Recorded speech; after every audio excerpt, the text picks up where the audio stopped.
Hey guys, NW Order for Life here with Akame Got Killed, episode 15 view.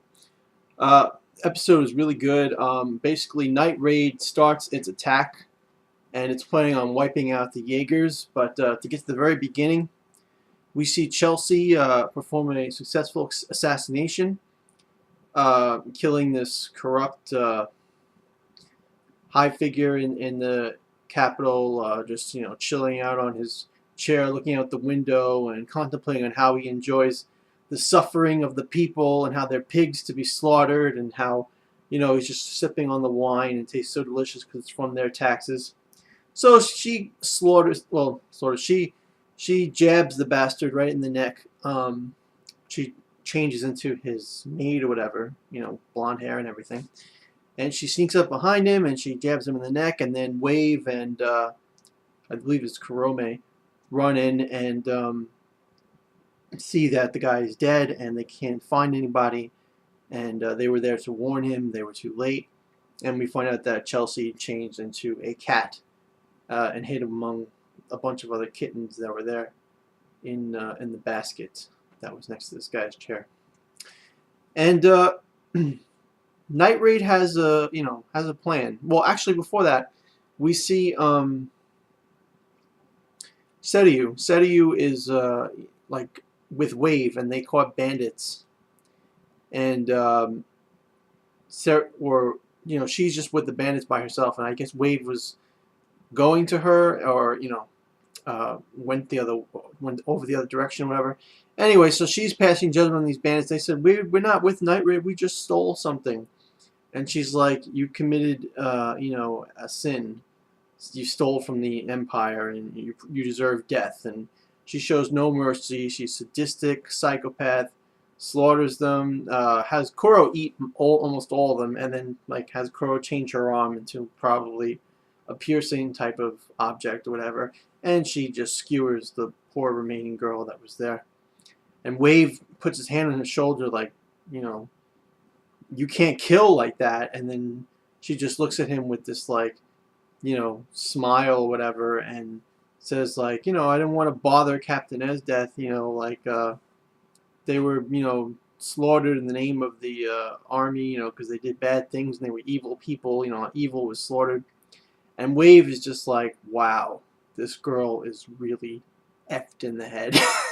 he finally gets it. He finally gets that the true nature of Seiryu. And then he says to himself, I knew things in the capital might be different from what they are from the Navy, but wow, I'm seeing some crazy shit in this capital right now. So Wave is starting to realize where the evil really is, but he's duty bound, honor bound. I believe someone from the capital must have saved him or something, but he's got this duty to uphold his role as a soldier in service to the capital. So that's what he's going off of. And we see Night Raid. An agenda has a plan, and the plan is very simple.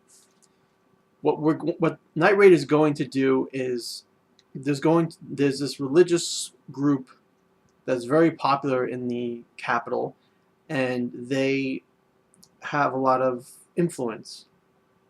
The leader of the group is planning on turning against the capital and declaring their religion to be like the real religion, the official religion, and denouncing the capital's religion, whatever that may be. And so, and this religion is what Tatsumi had in episode. I don't know if he had it in episode 1, but it's like this little statue thing. I don't know what their religion is, but they gave this statue thing to Tatsumi. I don't know if he was given to it by the guy that trained him, or if it was like a passing guy in his home village or whatever from that religion. But he got it, and it's he's been using it like a protection charm or whatever. And so the plan again is that they're going to rebel. This religious group is going to rebel against the Empire, the capital, and when that happens, Night Raid is going to launch an attack on a different spot of the Empire, like internally. I think Night Raid is going to infiltrate the capital and just kill off the minister internally. while as like the Revolutionary Army will advance on the outskirts of the cap. Like they'll attack the city directly. So like it'll be like a three-pronged attack. The religious group attacking, and imperial capital people dealing with that, and then Night Raid attacking, and then the Revolutionary Army attacking, and that's the plan. But before that, an agenda says that we need to get rid of Jaegers first, because the Jaegers are going to be a problem, so we need to get rid of them first so that the plan goes smoothly. And what she decides is that they're going to use mine and Akame as like, how would you say it? Like bait. They're going to use them as bait to draw out the Jaegers, because mine and Akame's pictures are known, so they know what they look like. So they're going to be like in the capital among people, and people can be like, oh, that's the two from Night Raid, and basically that is going to draw out the Jaegers to fight them. And then Agenda knows how Esdeath thinks, so she speculates that Esdeath will chase after this decoy that they set up, and it works because Esdeath feels that Agenda is going to be somewhere, so she takes half the forces of the Jaegers and goes to fight an Agenda, and it turns out Agenda's not there. The entirety of Night Raid is waiting to ambush Kurome, Wave, and Bols, because Kurome is their target. I think, yeah, and Bols is their target too, but mostly just Kurome. And basically, it works to perfection.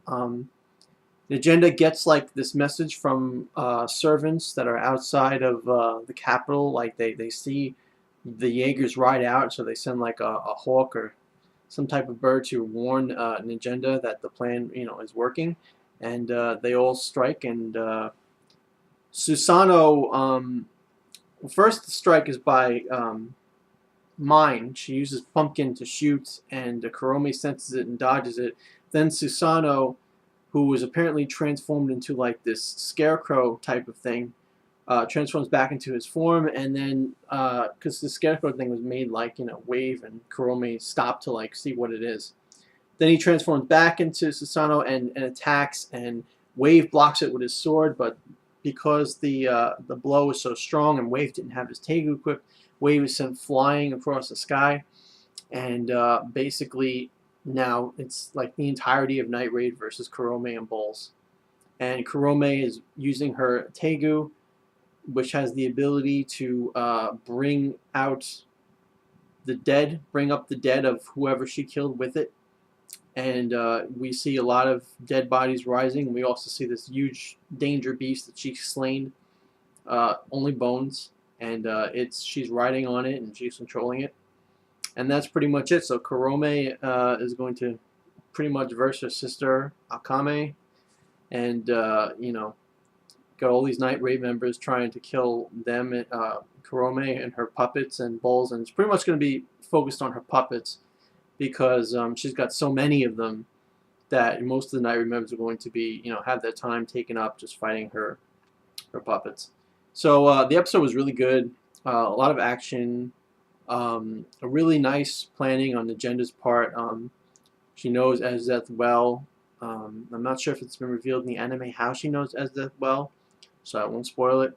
But yeah, and good episode. I give it not a perfect, but I'll give it like a 9 out of 10. I really enjoyed it, and it's nice to see that Wave is figuring out what's what in the Empire and in the Revolutionary Army. Well, he still thinks the Revolutionary Army are bad guys because they're assassinating people, but now he's just realizing that the capital might just be even worse with how they're crazy and psycho and all that things like that.